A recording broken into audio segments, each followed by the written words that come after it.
Hello viewers, আমি doctor প্রদীপ Kumar, Bagmara main road, Khulna. আমি আজ আলোচনা করব বিভিন্ন বাত ব্যথা নিয়ে। আমরা বলে থাকি বাত ব্যথা, আসলে জানি না বাত ব্যথাটা কি। দেখুন, আমরা যেগুলোকে বাত ব্যথা বলে জানি সেগুলো মূলত arthritis, spondylitis, rheumatic fever and uric acid. এই কয়টা কারণে আমাদের বাত ব্যথার মতন ব্যথা অনুভব করতে হয়। তো আমি প্রথমে বলতে চাই যে আর্থ্রাইটিস এবং স্পন্ডিলাইটিসের লক্ষণগুলো আসলে আমাদের প্রতি জয়েন্টে হাতের প্রতিটা জয়েন্ট গিরোয় গোছায়, কিন্তু সমস্ত জায়গায় আমাদের প্রতি জয়েন্টে যন্ত্রণা আসবে। হাঁটুতে আসবে, পায়ে আসবে, পায়ের গোছায় আসবে, মেরুদণ্ডে আসবে, সমস্ত জায়গায়। একটা পর্যায়ে আস্তে আস্তে ওই ব্যক্তি কনজাস্টেড হয়ে যাবে, পঙ্গুত্ব হয়ে যাবে, সে খাটো হয়ে যাবে, কুঁজো হয়ে যাবে, বাঁকা হয়ে যাবে। আমি এরকম বহু রোগী দেখেছি এবং বেশ অনেকগুলো রোগী যারা বিদেশ ফেরত হয়ে আসছে, ভেলোর ফেরত হয়ে আসছে, তাদেরকে শুধুমাত্র সাজেস্ট করেছিল যে থেরাপি ছাড়া, উইদাউট নট মেডিসিন। কারণ আপনারা সবাই জানেন pain killer is the very harmful medicine and must be damage the kidneys. আপনারা জানেন প্রত্যেকের কিডনি নষ্ট হয়ে যাবে।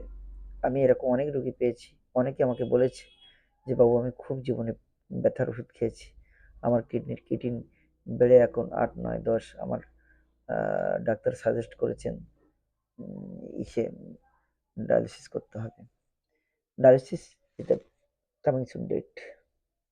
এই হতাশা কথাগুলো আমি অনেকের শুনেছি। আমি আপনাদের চাই না আপনারা বারবারে এই ব্যথার ওষুধ খান এবং মারণব্যাধিতে ভোগেন এবং অকালে আপনার জীবন নাশ হয়ে যাক। আমি তাই জানাতে চাই, মহাত্মা হানিম্যানের মহান আবিষ্কারের মাঝখান দিয়ে আমি কয়েকটি ওষুধ নির্বাচন করে মানব কল্যাণে অনেক অবদান রেখেছি। আমি দেখেছি মহাত্মা হানিম্যানের যে আবিষ্কারগুলো শুধু বেছে একটু সুন্দর করে যদি আমরা ইউটিলাইজ করে মানব দিয়ে প্রয়োগ করতে পারি, মাস্ট বি সফলতা আসবেই, এখানে কোনো ব্যর্থ নেই। এই ভেলোর রোগীর উপর আমিও বেশ 2-3 জনের উপর গবেষণা করার পরে আমার ভিতরে একটা আলাদা আস্থা আসলো। তারপর থেকে আমাকে পিছন ফিরে আর তাকাতে হয়নি। বহু মানুষের আমি কল্যাণ দেখেছি। তো আমি দেখেছি যারা অনেকে বাঁকা হয়ে যায়, ব্যথার কারণে বাঁকা হয়ে যায়, কুঁজো হয়ে যায়।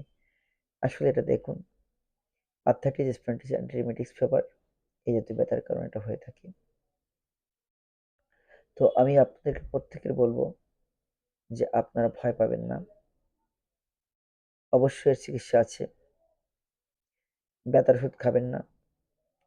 কোনো একটি ভালো হোমিও চিকিৎসকের কাছে যাবেন এবং একটু সময়ের সাথে, আমি তো প্রত্যেক 3 দিনের কথা বলি, একটু সময়ের সাথে ধৈর্য ধরে ওষুধটা ব্যবহার করবেন। যদি ব্যর্থ হয়ে থাকেন হোমিওপ্যাথি চিকিৎসায়, প্লিজ আমার নম্বরে আপনারা একটু যোগাযোগ করবেন।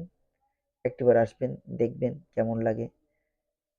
তো আমি এই বলে আজকে শেষ করছি।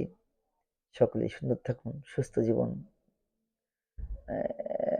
থাকুন, সুস্থভাবে থাকুন। এই শুভকামনা শেষ করছি। ধন্যবাদ সকলকে।